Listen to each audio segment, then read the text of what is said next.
Bonjour, chers adhérents de l'Université du temps libre de Tarbes et de Bigorre.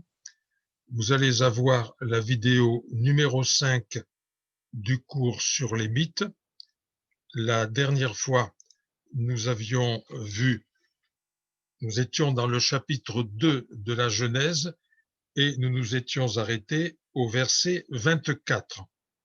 Je vais revenir un peu en arrière car nous sommes dans un ensemble très important puisqu'il s'agit non seulement de la création de l'être humain, mais du premier couple.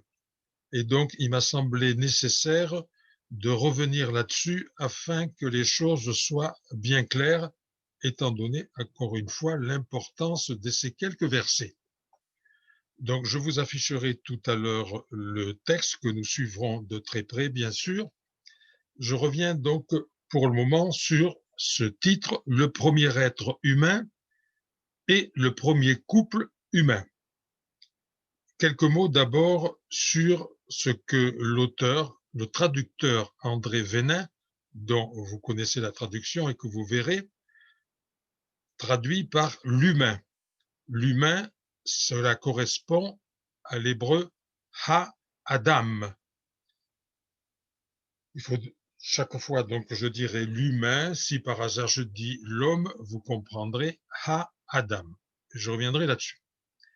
Je vous relis le chapitre 1, verset 27 de la Genèse. Elohim créa l'humain, mâle et femelle, il les créa. Je passe maintenant au chapitre 2, verset 21. Adonai Elohim fit tomber une torpeur sur l'humain qui s'endormit, et il prit un de ses côtés et ferma la chair à sa place. Et puis verset 22, Adonai Elohim construisit le côté qu'il avait pris de l'humain en femme. Donc, je vous ai recité ces deux versets puisque dans le chapitre 1, nous avions mâle et femelle créés. Le rédacteur du chapitre 2 paraît ignorer cela. Et lui, vous voyez, il nous présente tout simplement l'humain et ensuite, de l'un de ses côtés, Adonai Elohim va tirer la femme. Voilà donc notre humain Ha-Adam, puisque nous sommes dans le chapitre 2, restons avec lui tout seul. Qui est donc l'humain? Ce qui est traduit par notre traducteur mot à mot Vénin correspond, donc je vous le disais, à l'hébreu Ha-Adam. Ha, c'est l'article, le, et Adam, c'est humain. Donc, cela nous donne l'humain, c'est-à-dire, ce qui nous intéresse, l'homme primordial. L'homme primordial, cela correspond à peu près à nos expressions courantes, l'homme ou les hommes, expressions par lesquelles nous faisons abstraction, évidemment, des différenciations sexuelles. Quelques mots sur le français comparé à d'autres langues pour bien cerner la notion. Avouons que le français manque du mot approprié, comparé par exemple avec le grec. Le grec a un mot qui nous est bien connu puisqu'on le retrouve souvent dans notre vocabulaire, anthropos, que vous retrouvez dans anthropologie, etc. Donc anthropos, en grec, c'est l'homme en général, ce n'est pas l'homme sexué. Si le grec veut dire l'homme mâle, il a un mot, aner, andros. Le latin, de même, il a un mot pour l'homme en général qui est homo hominis, et à partir de l'accusatif hominem, nous avons eu notre mot homme. Et pour l'homme mâle, il a un autre mot, vir, viri, pensez à viril.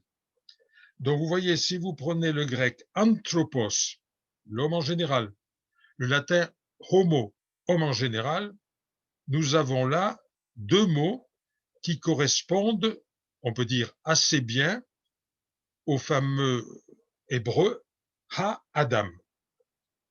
C'était, je pense, important de le souligner. Si je dis dans mon exposé l'homme, vous comprendrez ha-adam. Donc, quand notre rédacteur de la Genèse écrit ha-adam, pensons plutôt à anthropos, mais avec cette précision importante, homme en général, dans sa situation première, c'est la nuance, autrement dit, tel qu'il fut quand il sortit des mains du potier Adonai Elohim. Je vous relis le verset 7 du chapitre 2, vous pourrez tout à l'heure voir sur l'écran. Adonai Elohim modela l'humain, Adam, poussière hors de l'humus, et il souffla dans ses narines une haleine de vie, et l'humain devint un être vivant. Tout cela, c'est très clair. Un petit peu plus loin, au verset 15, Adonai Elohim prit l'humain et le déposa dans le jardin d'Éden. Donc voilà la situation où nous sommes pour commenter le reste. L'humain, ainsi fabriqué par Adonai Elohim, a été déposé par lui dans le jardin d'Éden. Mais Adonai Elohim constate que l'humain, Adam, a besoin d'un vis-à-vis et il fait un premier essai pour lui fournir ce vis-à-vis. Je vous lis le paragraphe, le verset, 18 et le verset 19. Et Adonai Elohim se dit, ce n'est pas bien que l'humain soit à sa solitude. Je ferai pour lui un secours comme son vis-à-vis. Donc ça, c'est le constat que fait Adonai Elohim. Maintenant, voyons le premier essai dont je vous parlais, pour remédier à sa solitude. Et Adonai Elohim modela hors de l'humus tous les vivants des champs et tous les volatiles des cieux, et il les fit venir vers l'humain pour voir ce qu'il, c'est l'humain, leur criera. Et tout ce que lui criera l'humain, tout ce qu'il criera à un être vivant, c'est son nom. Et l'humain cria des noms pour tout le bétail et pour les volatiles des cieux et pour tous les vivants des champs. Mais pour humain, il ne trouva pas de secours comme son vis-à-vis. Cela, je pense, est toujours très clair. Voilà, Dieu a fabriqué pour lui tous les animaux de la terre, du ciel, de la mer. L'humain leur a donné un nom. Il cherche un vis-à-vis. Il n'en trouve pas. Donc, échec de la première tentative d'Adonai Elohim pour lui trouver le fameux vis-à-vis. Alors, il va faire un deuxième essai, et c'est là où nous arrivons au cœur de mon exposé. Et Adonai Elohim fit tomber une torpeur sur l'humain qui s'endormit, et il prit un de ses côtés et ferma la chair à sa place. C'est là où nous arrivons au cœur de notre sujet, donc la fameuse création du vis-à-vis de l'humain. Étudions donc le processus de ce deuxième essai. On peut dire qu'il tient en trois temps. Il y a d'abord la torpeur. Il fit tomber donc sur l'humain une torpeur. Deuxième processus, il enlève un côté, le mot hébreu que j'emploierai souvent pour un côté, tsela. Troisième temps, avec tsela qu'il a enlevé de l'humain, il va fabriquer le vis-à-vis, la femme. Revenons quelque temps, assez rapidement, sur la fameuse torpeur, donc en hébreu, tardema. Elle ne fait pas du tout problème, à condition de ne pas commettre d'anachronisme et de songer à une sorte d'anesthésie qui n'existait pas à l'époque. Donc, cette torpeur, c'est un sommeil profond qui empêche de se rendre compte de ce qui se passe. Des exemples de ce sommeil profond, il y en a plusieurs dans l'Ancien Testament. Je n'ai pas besoin de vous les citer. Notez que l'auteur ne se préoccupe pas du détail. Autrement dit, il ne songe pas à faire administrer par Adonai Elohim une sorte de drogue. Non, il est capable de plonger l'humain dans une torpeur profonde qui aura pour conséquence que celui-ci ne sentira rien. Donc la torpeur ne fait pas problème. Ce qui fait problème, évidemment, c'est le deuxième temps du processus, le fameux tsela, la fameuse côte. Ou exactement, on va voir le côté. Donc, la traduction traditionnelle du mot hébreu tsela, c'est une côte de notre cage thoracique. Cette traduction traditionnelle remonte à la Vulgate de Saint Jérôme. Je vais tâcher de vous mettre le texte sous les yeux. Si j'y arrive, pour le moment, je n'y suis pas parvenu, donc ça ne fait rien. Je reviendrai tout à l'heure à ce texte. Donc, je disais Vulgate de Saint Jérôme. Quelques mots sur Saint Jérôme. Donc, Saint Jérôme a vécu en gros dans la deuxième moitié du IVe siècle de notre ère. Il est né en Italie. C'est un fervent de la littérature latine classique, en particulier de Cicéron. Donc, le latin, c'est sa langue normale. Il voulut donc devenir féru d'études bibliques. Il apprit donc le grec, indispensable, et l'hébreu. Et il travailla donc à l'Ancien Testament à le traduire en latin à partir du texte hébreu. Avant lui, on avait déjà fait des traductions latines. Vous vous en doutez, nous sommes au IVe siècle de notre ère. Et donc, il travaille pendant longtemps à cette traduction latine de l'Ancien Testament. Et sa traduction latine a connu une telle autorité par sa science qu'elle est devenue ce qu'on a appelé la Vulgate, autrement dit, le texte officiel de l'Église. Et voici ce que Jérôme dit au verset 21 pour traduire la fameuse tsela. Je vous dis le texte latin. Tulit, il enleva, unam de costis eius, une des côtes, eius, de l'humain. Et au verset 22, ce qui va faire de cette costa, la côte, costam quam tulerat, la côte qu'il avait enlevée d'Adam à Adam. Voilà donc Saint Jérôme traduit cela par costa, la côte de la cage thoracique.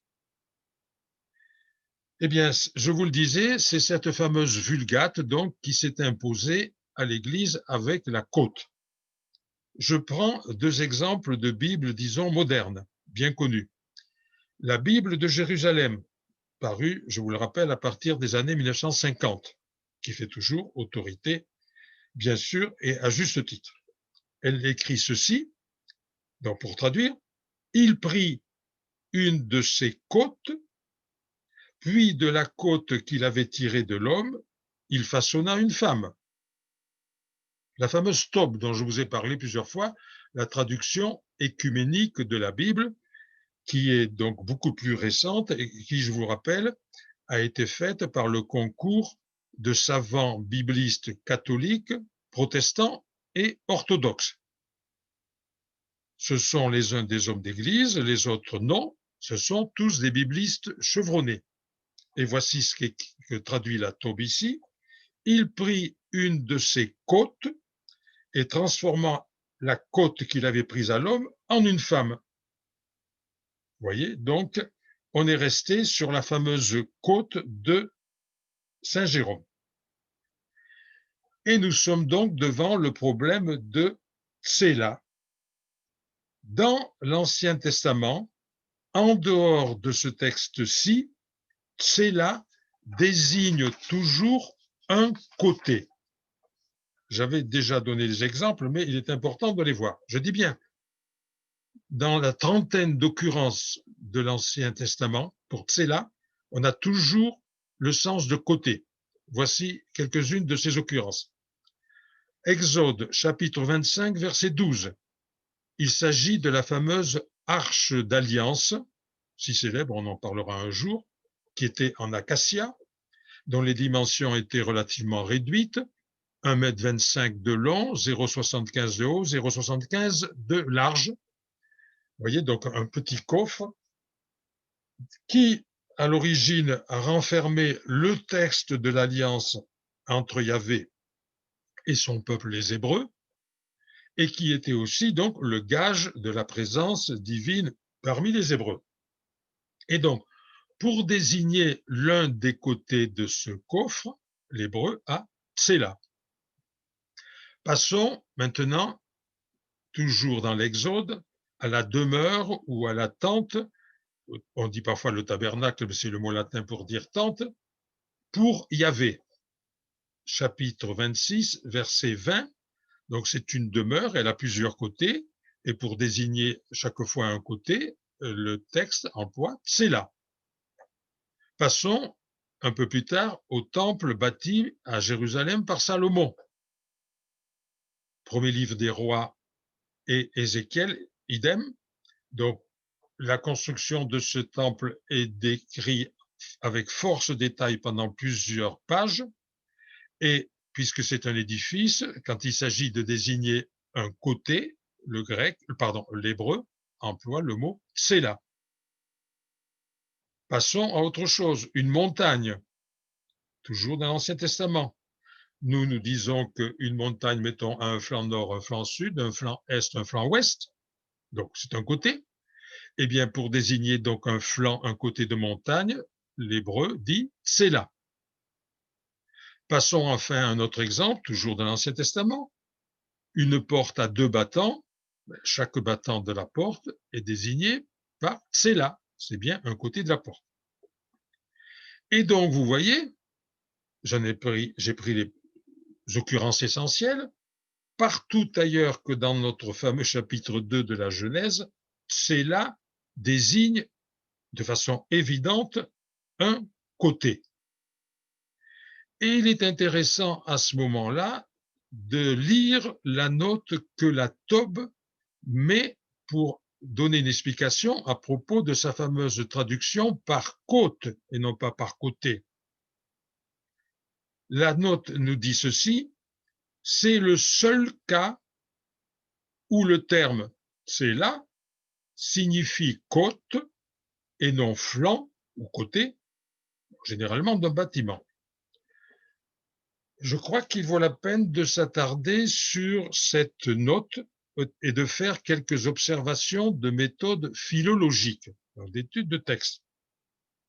2 observations. Première, il est tout à fait possible qu'un mot ait, dans une langue donnée, une occurrence où sa signification est différente de son acception courante.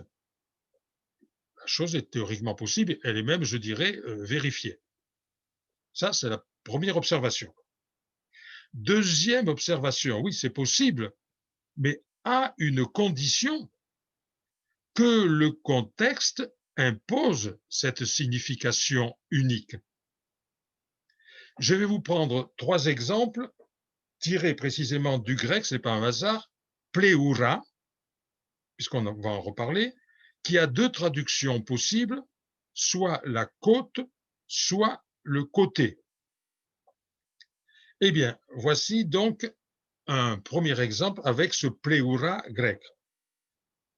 C'est dans Hérodote ce que j'appellerais la côte de bœuf du Scythe, Scythe, c'est une population qui se trouve aux environs de la Turquie. Bon, bien connue évidemment des Grecs. Voici très rapidement de quoi il s'agit. C'est Hérodote qui aime bien rapporter les coutumes les plus étranges dont il s'est informé. Le guerrier Scythe, nous dit-il, qui a abattu un ennemi, doit, pour avoir droit au butin, apporter au roi le crâne de cet ennemi. Auparavant, il va arracher du crâne la peau pour s'en faire, nous dit Hérodote, une sorte de serviette, on va voir à quoi elle servira, qu'il attachera aux rênes de son cheval comme autant de serviettes, fanions, trophées. Donc il faut qu'il enlève cette peau. Pour l'enlever, Hérodote nous décrit le processus de façon précise. Il pratique des incisions autour des oreilles, il tire la peau avec ses mains, il parvient à l'enlever, après quoi nous arrivons à la côte de bœuf, il racle le crâne, afin qu'il soit propre, qu'il soit présentable au roi. Hérodote nous dit, à l'aide d'une côte de bœuf, boos, pleuré, avec une côte de bœuf. Il est évident, vous voyez ce que peut donner une côte de bœuf, que c'est un excellent outil pour, évidemment, racler un crâne. Donc là, sans aucun doute, nous avons pleuré, c'est le singulier de pleura. Le sens est évident, côte. Deuxième exemple, je le prends chez Homère. Le guerrier homérique qui va découvrir imprudemment son flanc dans la bataille, dans l'Iliade, chant 4, pardon. Donc, notre guerrier a abattu un ennemi et selon la coutume, il va tâcher de récupérer armes et armures. Il se penche donc vers le cadavre, il écarte pour cela de son propre corps son bouclier, c'est nécessaire, mais ce faisant, il présente son flanc, pleura, à un autre ennemi qui en profite évidemment pour le frapper. Il est évident, voyez ici, que pleura n'a pas présenté une côte, il a découvert tout un côté de son corps. Donc ici, pleura, je suis obligé de le traduire par flanc, côté. Troisième exemple, toujours chez Homère, l'exemple d'un lion blessé qui, furieux, nous dit Homère, bat de sa queue ses hanches et ses flancs. Ses flancs, il nous dit, c'est pleuras, l'accusatif pluriel. Cela me fait penser à La Fontaine, la fable Le lion et le moucheron. Quand le moucheron a réussi à rendre furieux le lion en le piquant partout, y compris jusqu'au fond des naseaux, La Fontaine dit, le malheureux lion se déchire lui-même, fait résonner sa queue à l'entour de ses flancs. Exactement ce que faisait le lion furieux blessé chez Homère. Donc, conclusion sur ces trois exemples, on a bien vu que c'est le contexte qui nous a permis de traduire le mot grec pleura quand il s'agissait du crâne raclé par le Scythe par une côte de bœuf, quand il s'agissait du guerrier qui découvrait son flanc pour enlever les armes et l'armure du guerrier qui l'avait battu, il s'agissait du flanc du guerrier, et enfin avec le lion qui se battait les flancs. Donc vous voyez, le contexte là nous impose les traductions. Le contexte est clair. Eh bien, appliquons la méthode à la note de la taube sur laquelle je reviens, seul cas où le terme tsela signifie côte et non flanc. Cette assertion est très critiquable, car, 1. Tous les autres textes bibliques, toutes les autres occurrences que je vous ai lues tout à l'heure, imposaient, on l'a vu, côté. Deuxième observation, non moins importante. Notre contexte de Genèse 2, 21 n'impose pas du tout côte. Et donc, nous allons voir maintenant ce fameux contexte afin d'appuyer mon assertion. Le contexte n'impose pas du tout, contrairement au contexte qu'on avait vu chez les Grecs, de traduire par côte. Suivons donc les étapes du processus. 1. Le potier Adonai Elohim a pris de la terre, de l'argile, il a modelé une forme humaine en soufflant dans les narines et il va ainsi donner vie. C'est ce que je vous ai lu tout à l'heure. 2. Il a déposé cette figure humaine vivante dans le jardin d'Éden afin qu'il travaille ce jardin. On l'avait vu aussi. 3. Notre potier s'est aperçu que son prototype humain, Ha-Adam, ne supportait pas la solitude absolue et a donc décidé de lui fabriquer un secours indispensable à sa vie, comme vis-à-vis, nous dit-il. Il a fait ensuite 4, un premier essai avec les animaux. Cet essai a échoué puisque l'homme dit qu'il n'a pas trouvé son vis-à-vis. 5, il a fait un deuxième essai, notre Dieu potier, en endormant profondément l'humain. Il a tranché dans sa chair. Il a pris, je reprends le mot l'hébreu, tsela, puis il a refermé la plaie. 6, avec la fameuse tsela, que je me garde de traduire pour le moment, il a construit, nous dit bien la Bible, un second être humain pour en faire une femme. 7, dès que le prototype humain, Adam, a vu cela, il a été conquis, il a vu que le potier a fabriqué cette femme à partir de son corps, que à partir de son corps, il a fabriqué un être humain différent de lui, certes, mais assez semblable pour lui permettre de l'appeler femme. J'ai repris tout le contexte, mais je n'en ai pas terminé. Il s'agit maintenant de choisir donc entre côte et côté pour tsela. Je reprends. Pour bâtir, construire la femme. C'est ce que dit, je rappelle, le texte hébreu, construire, bâtir. Ou bien, Adonai Elohim a pris une côte de l'humain, traduction traditionnelle, ou bien, il a coupé en deux l'humain, ce qui lui a donné deux côtés, et il a pris un côté de l'humain pour en fabriquer la femme. On dit bien en fabriquer, en construire. Reprenons l'hypothèse 1, la côte. Avouons qu'elle paraît déjà très bizarre.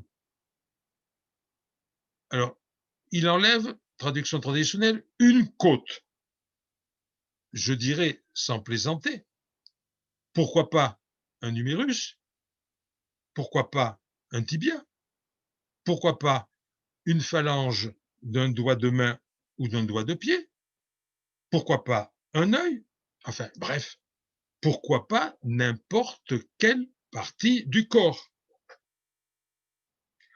On comprendrait mieux, je dirais, à la rigueur, qu'il ait coupé le cœur en deux. Cela nous mènerait trop loin. À cause du symbolisme du cœur, est-ce qu'il existe à ce moment? Donc, vous voyez, cette côte paraît bien une partie de l'organisme un peu prise au hasard. Pourquoi elle et pas un autre? Mais on voit très bien que notre auteur ne se soucie pas du tout d'anatomie. Vous n'avez pas la moindre précision anatomique dans ce texte. Ce qui l'intéresse, nous le voyons bien, ce sont les grandes lignes du processus. Donc, vous voyez, pas d'anatomie, bizarrerie de la côte, cette hypothèse, donc, me paraît à rejeter. Prenons l'hypothèse 2. Autrement dit, le côté et donc la moitié. Entrons dans la réflexion d'Adonai Elohim. Revenons un peu sur le processus. Il est là, il dit, bon, j'ai fabriqué mon prototype humain, Adam, j'ai présenté les animaux à l'humain, il n'a pas trouvé le vis-à-vis que j'aurais aimé lui donner, et donc je vais fabriquer quelque chose qui va lui être le plus identique possible, parce qu'on voit bien que le problème, c'est que l'humain n'a pas vu dans les animaux quelque être vivant qui lui ressemblât suffisamment. Donc, il faut, autrement dit, que ce que je vais fabriquer comme nouveau vis-à-vis soit quand même quasi identique à lui. Ça, c'est capital. Et donc, le mieux pour trouver du quasi identique à lui. Quand tout à l'heure j'ai fabriqué les animaux, je les ai fabriqués à partir de l'humus comme lui. Voilà, je les ai fabriqués à partir d'autre chose que lui. Mais maintenant, je veux faire quelque chose qui soit le plus semblable à l'humain. Donc, le mieux, c'est encore d'agir sur mon prototype humain. Et donc, je vais le couper en deux. J'aurai un côté ici, un côté là. Il a bien dit, l'auteur, qu'après avoir enlevé le côté Tséla, Adonai Elohim a refermé la plaie, a remis les chairs. Il a coupé en deux, il referme. Voilà mon humain qui est là, un côté. Après quoi, nous dit le texte, il prend l'autre côté. Avec cela, il construit, il bâtit, il édifie un autre être humain quasi identique, c'est ce qu'il voulait. L'opération est totalement réussie, puisque dès que l'humain la voit, je dirais, il voit son alter ego, il se voit lui-même, il voit un autre être humain, en constatant donc cette similitude, je dis bien quasi totale, et il s'écrie femme. Autrement dit, il a constaté aussi la différence sexuelle. Et du coup, vous voyez, cela ensuite n'est pas explicité. S'il constate que ce nouvel être humain tiré de la moitié de son corps est femme, c'est qu'il constate implicitement que lui, sexuellement, il est mâle. Je dirais ça, c'est secondaire. Ce qui est capital, vous voyez, c'était la démarche. J'y reviens d'une autre façon. Donc, pour bien comprendre cela, partons de la fin du récit, car c'est elle qui va nous montrer ce à quoi voulait aboutir le narrateur. N'oublions pas qu'il y a là un narrateur. Donc, mettons-nous dans la peau d'un écrivain. Je fais un récit.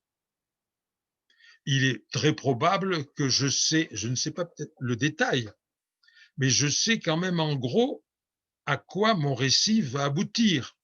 J'ai une ligne générale. Et donc, le narrateur, mettons-nous dans sa peau, il a une idée fondamentale. Cette idée fondamentale, elle apparaît à la fin. Donc, que voyons-nous à la fin, autrement dit, dans les versets 23 et 24? Nous voyons l'enthousiasme du prototype. Il dit en substance, c'est presque mon alter ego, puisqu'il a été fabriqué à partir de moi-même, de mes os, de ma chair, vous le verrez dans le texte. Enthousiasme. Ça, c'est le récit. Après quoi, il y avait le commentaire du narrateur qui nous parlait de l'attrait pour ce double différencié, un attrait qui est plus fort absolument que tout, plus fort même que les liens de parenté parent-enfant, au point que, pour vivre avec ce double, notre prototype quitte absolument tout. C'est ce que nous dit le verset 24 que je vous relis. Sur quoi, donc en conséquence de quoi, après avoir constaté avec enthousiasme, femme, elle est os de mes os, chair de ma chair, etc. Donc sur quoi l'homme, donc l'humain, ici, mais l'humain sexué, abandonnera son père et sa mère et s'attachera à sa femme et ils deviendront chair unique. Donc, vous voyez, je n'ai rien exagéré en disant que le commentateur estime que l'attrait du nouvel humain sexué pour la femme est si fort qu'il va passer, avant tout. Voilà le résultat final. Voilà ce que voulait dire finalement le narrateur.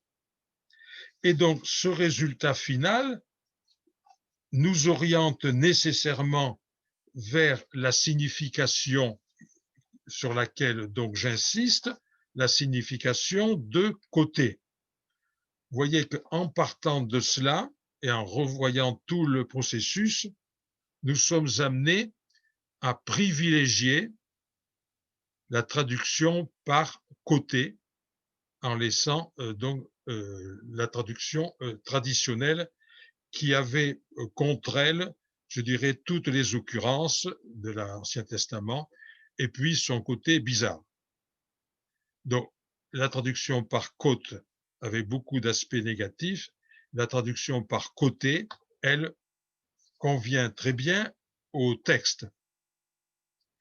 Peut-être ai-je le temps de vous parler de la nudité, mais je voudrais quand même peut-être le garder pour une autre fois, car ce que je viens de vous dire me paraissait capital, parce que, je le dirai dans la prochaine vidéo, cela va nous conduire très très loin. Mais déjà, je voudrais revenir sur l'attachement très fort dont je parlais tout à l'heure, qui est dans le verset 24. Il abandonnera son père et sa mère. J'en avais déjà parlé la dernière fois, et j'avais dit que certes, il y a là le reflet de ces coutumes ancestrales antiques du Proche-Orient et d'autres civilisations où la femme, en se mariant, quitte le clan de ses parents pour entrer dans le clan de son mari. Certes, il y a ça. Mais on voit bien qu'ici, c'est plus fort à cause de la suite, s'attachera à sa femme. Parce que ce fameux verbe s'attachera à sa femme, pas besoin d'aller le chercher en hébreu, mais il suffit d'aller voir les occurrences dans la Bible ailleurs. J'en prends une ou deux pour bien montrer que l'attachement dont il est question ici est extrêmement fort et qu'il est lié à la force de l'éros, autrement dit du désir amoureux de l'homme pour la femme. Genèse 34, 3. Voici rapidement de quoi il s'agit. Un homme viole la fille de Jacob, une fille de Jacob qui s'appelait Dina, après quoi, nous dit l'Ancien Testament, il s'attacha de tout son être à Dina, il se prit d'amour pour elle. Voilà, attachement érotique très fort. Premier livre des rois, 11, 2. Il s'agit des amours de Salomon, le fameux roi Salomon, réputé sage. La Bible ne le cache pas, eut de nombreuses amours. Elle le dit tel quel, je cite, le roi Salomon aima de nombreuses femmes étrangères. Il cite par exemple la fille de Pharaon, d'un roi héthite, etc., etc. Et cela fut pour lui l'occasion de mariages politiques. Des mariages politiques, certes, mais où il y eut de l'éros. Je cite la Bible. C'est justement à ces nations égyptiennes, hittites, etc., que Salomon s'attacha à cause de ses amours. Donc, la force du désir érotique qu'il eut pour ces femmes, voyez, l'a amené à ces mariages. Je prends un autre exemple légèrement différent. Il s'agira évidemment très souvent dans la Bible de l'attachement des Hébreux pour l'alliance divine. Cet attachement, il faudra le montrer en observant les commandements divins. Eh bien, la Bible emploiera, là aussi, très souvent, le verbe s'attacher à. Un peu plus loin encore, on nous dit aimez Dieu, attachez-vous à lui. Donc, vous voyez, cet attachement, désir érotique fort, attachement à Dieu, qui doit être plus fort que tout. Et donc, je reviens à l'expression biblique s'attachera à sa femme. Vous voyez la force qu'elle a. Et donc, on va voyer beaucoup plus loin que le simple fait d'abandonner ses parents, puisque cet attachement l'emporte absolument sur tout. Je vous remercie de votre attention et je vous donne donc rendez-vous pour la suite de ce chapitre 2 qui, vous le voyez, est passionnant quant à la perspective que l'on peut avoir du couple humain tel que nous la donne la Genèse. Je vous remercie de votre attention. À la prochaine vidéo.